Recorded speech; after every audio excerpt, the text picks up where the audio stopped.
Hi guys, welcome back to the channel on a brand new video on Marvel Contest of Champions. We're going to discuss, as the title says, why Sentry sucks. Oh, don't look at me like that. You know you suck.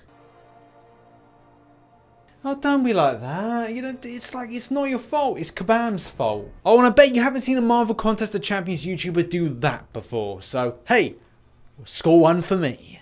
But yes, this is going to be one of those videos where we look at why certain champions suck, which I think is the first one for me. But in particular, it's got to be Mr. Sentry. He was recently been voted one of the most unpopular and worst champions to enter in 2018. See, I shit thee nay. Even I voted for him, and I've got the bloody champion as a 6-star. Now, in all seriousness, I got this champion out of a 6-star crystal, and it was like, I either got Hood or Sentry, and I was like, okay, well, that's cool. Sentry's been given a buff, but how much of a buff has it really impacted on the champion? Is it going to mean that we're going to be outputting amazing amounts of damage?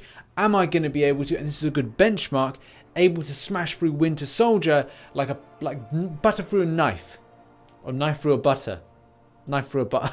Sentry entered into the contest on January 4th, 2018. And the community had real high hopes for this champion. If it was anything like the source material said, we were going to expect a very strong champion.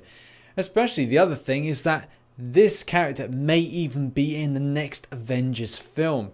It's been rumored that there's going to be a mystery champion, and links between the Avengers and, well, the damage output and strength level could be something that will really impact and take out something so evil and devastating as Thanos. Sentry has some of the most powerful stats on the power grid for Marvel Wikia. With molecular control, there's so many things going to make this one of the more powerful champions that we could see in the game. Unfortunately, this was not to be, and this was the state of affairs when the champion was released in game. It had such a backlash to it that Kabam were forced to make alterations to the champion's abilities in order to roll out great improvements. Unfortunately, they weren't massively great and were just average improvements on an average champion, which is probably the reason that this is a thing now. This unfortunately leads me on to discuss this champion a bit more. I kind of add a little bit of context to why we're covering it now. As, yeah, so the top sucky champion of 2018 is unfortunately my possession now.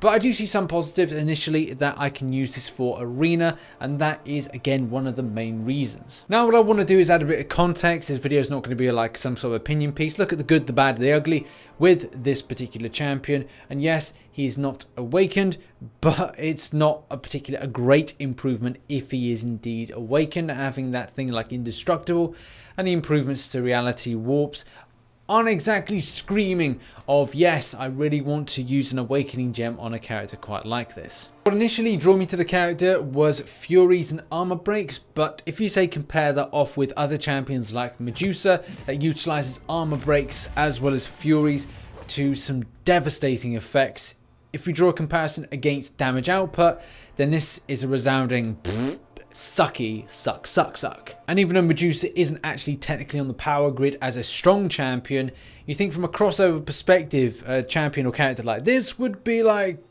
the most dopest character ever, but it's not. That is not the case. Now on to abilities, and does he get any kind of great improvements for those? And the answer is resounding no.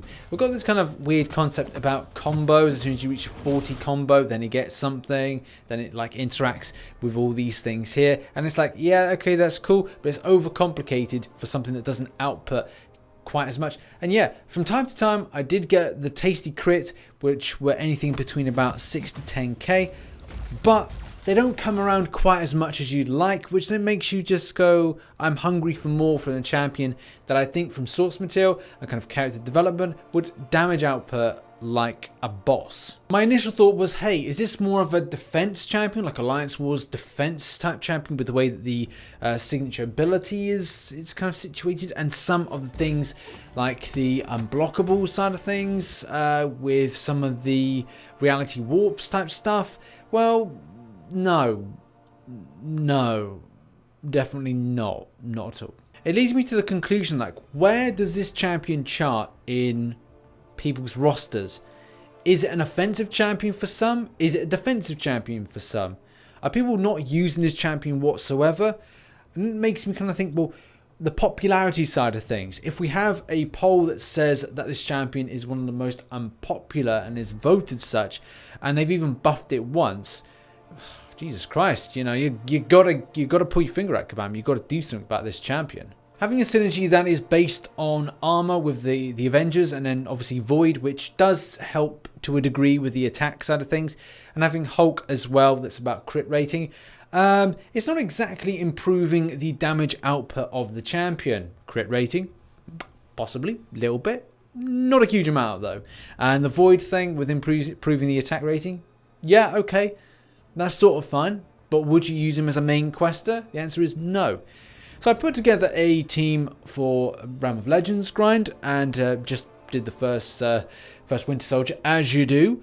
But I found that I wasn't damage outputting nearly enough as much as other champions, especially as a 6-star. And that's the thing, the code word here is as a 6-star. It took well over 450 hits to down Winter Soldier, where other champions of a 6-star variety that maybe damage output a lot more in comparable, you kind of go, well, why isn't Sentry doing just that? And does he then factor into this is a champion of 2018 variety? I'd probably say he's better off back in 2015. And quickly talking about my 6-stars, here I've got Gamora, I've got Bishop, and Bishop I really think I should rule out, because even though he was an addition, I can't remember if it was this year or last year, he still damage outputs a huge amount, especially with the L2 and the energy damage. Oh, do you know what? That's nice, great champion. And then having like King Gru as well, King Gru and Gamora, even Gamora, that was like a very early release in the Marvel Contest of Champions history, would damage output more than Sentry, and that is pathetic from Sentry's standards and from Kabam's sort of buff and improvement to Sentry when he got complained about so much by the community. Even to go as far as talk about the specials, and they haven't been a great improvement to the champion. Yes, it does increase attack rating, fantastic, but we're damage outputting still nowhere in the same realms as the other champions that I have. The final point to really make is Sentry is lost in the meta changes. And what do I mean by that? Well, based on new champions being added in, like for example the addition of Emma Frost recently and Omega Red, 2 new champions entering into the contest.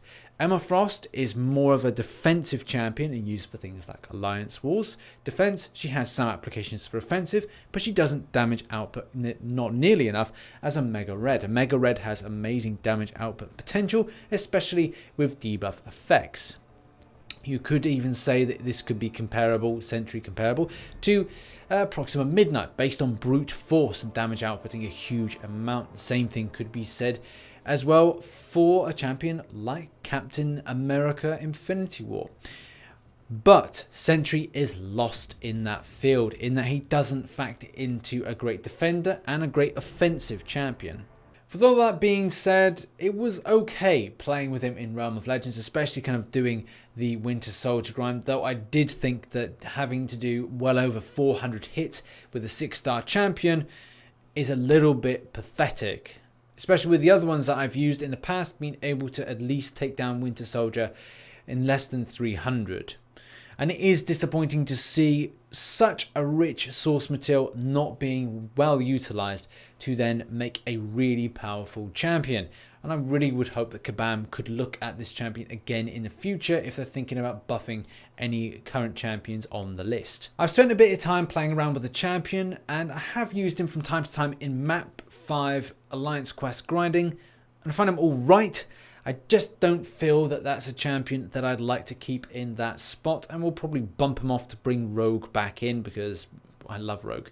In any case, what are your thoughts? Do you agree with this forum poll? I will put a link to it in the description. Make your own suggestion and your own feelings towards Sentry known in the comments section. I've been RichTheMan. If you liked the video, hit that like button. Subscribe for more Marvel Contest of Champions based content. And as always, I shall catch you on the flip side. Bye bye for now.